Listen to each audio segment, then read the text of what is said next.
আসসালামু আলাইকুম এভরিওয়ান, কেমন আছেন আপনারা? নিশ্চয়ই ভালো আছেন। আলহামদুলিল্লাহ আমি অনেক ভালো আছি।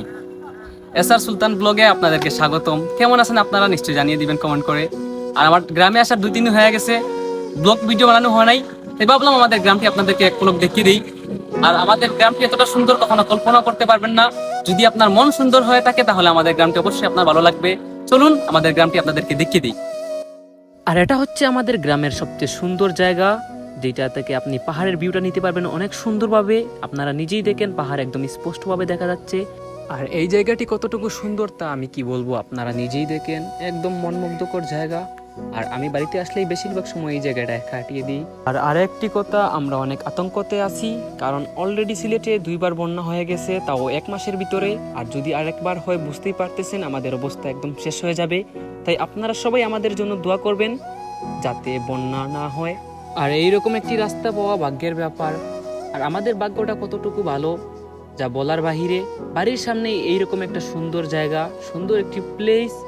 আপনাদের কাছে আমার একটাই রিকোয়েস্ট, যে মনে করবেন গ্রামটি আপনাদের, তাহলে আপনাদের কাছে ভিডিওটি আরো বেশি বেশি ভালো লাগবে। আর এটা হচ্ছে আমাদের খেলার মাঠ। খেলার মাঠের অবস্থা একদম শেষ, পানি নিচে চলে গেছে।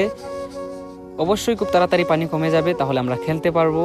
আর এটা আমাদের একমাত্রই মাঠ যেটা পানির নিচে। আর এইটা ছোট ভাইয়েরা খেলে, এলাকার ছোট ভাই ব্রাদাররা এই মাঠে খেলে, এইটাতেও পানি হয়ে গেছে। আর আমাদের গ্রামের সবচেয়ে একটি সুন্দর দৃশ্য হচ্ছে এই এতিমখানা, যেখানে এতিম বাচ্চারা পড়ালেখা করে, কোরআন তিলাওয়াত করে, যেটা গ্রামের সৌন্দর্যকে আরো অনেক অনেক বেশি বাড়িয়ে দেয়।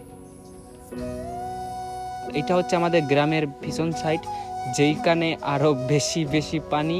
আর আফসোস হচ্ছে একটাই, যে আজকে নৌকা পেলাম না। আর নৌকা না পাওয়ার আরেকটি কারণ আছে, সেটা হচ্ছে আমাদের পার্শ্ববর্তী এলাকায় আজকে নৌকা বাইচ হচ্ছে, যার জন্য আমরা নৌকা পাইনি।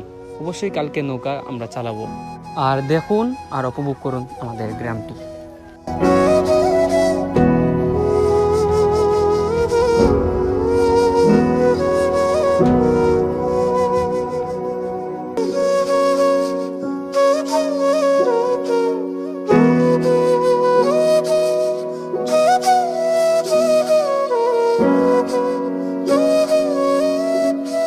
আর এদিকে যাওয়ার সময় হঠাৎ মনে পড়লো আমার গিটারের কথা, তাই বাসা থেকে গিটারটি বের করলাম। আর গিটারটির অবস্থা দেখে আমার খুবই কষ্ট লাগতেছিল, কারণ গিটারের বাইরের কাদায় আমার প্যান্ট ট্যান্ট সব ভরে একদম শেষ। আর যখনই গিটারটি বের করলাম দেখলাম একদম কাদা লেগে গেছে, কারণ এটা অনেকদিন ধরে ইউজ করা হয়নি। তাই গিটারটি একটু মুছলাম। আর আমার একটা বন্ধুকে মাঝখানে ফোন দিয়ে দিলাম, ও গিটার বিষয়ে ভালো বুঝে আর কি একটু আড্ডা দিব এই জন্য। তো আমার বন্ধুও চলে আসলো একটু পর, আর আমরা আড্ডা দিলাম। আর গিটারটি মুছতে সময় আমার অনেক কষ্ট লাগতেছিল, কারণ ওগুলো অনেক কষ্টের টাকা দিয়ে কিনা, কারণ নিজের ইনকাম দিয়ে কিনছি, তাই আর কি। গিটারটি মুছা শেষ করে আমরা বের হয়ে যাব আমাদের বন্ধুর বাসার দিকে। আর একটু পরেই আমার বন্ধু চলে আসে, আর ও গান গাওয়া শুরু করে দেয়। আর ওর গান শুনে আমি হাসতে হাসতে শেষ হয়ে যাচ্ছিলাম, কারণ ও একদম বাজে গাইতেছিল। কারণ এটা রাস্তা, পাবলিক প্লেস, মানুষ আসা যাওয়া করতেছে, আর মানুষের এক্সপেরিমেশনটা তেমন ভালো ছিল না। তাই আমরা প্ল্যানিং করলাম কালকে নৌকা নিয়ে দূরে কোথাও চলে যাব, হাওরের দিকে। আর ওইদিকে কেউ দেখবে না আমাদের, তাই আমরা ওই দিকে চলে যাব। আর এটা হচ্ছে আমাদের বাড়ির সামনা, যেখানে এখনো রাস্তায় পানি উঠে নাই, কিন্তু এইভাবে যদি পানি বাড়তে থাকে তাহলে খুব শীঘ্রই পানি উঠে যাবে।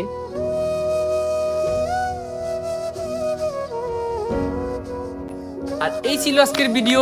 যদি আপনাদের ভিডিওটি ভালো লাগে থাকে তাহলে একটা লাইক, কমেন্ট, শেয়ার করবেন। আর এসআর সুলতান ব্লগ একটি ফলো দিয়ে রাখবেন। নিশ্চয়ই এরকম সুন্দর সুন্দর ভিডিও দেওয়ার চেষ্টা করব। ভালো থাকেন আপনারা সবাই। আর গ্রামটি নিজের মনে করবেন, তাহলে ভিডিওটি আপনাদের কাছে আরো বেশি ভালো লাগবে। ওকে, খুদাহাফিজ। কালকে আরেকটি ভিডিও নিয়ে আপনাদের সাথে দেখা হবে। আপাতত ভালো থাকেন, সুস্থ থাকেন। Bye bye.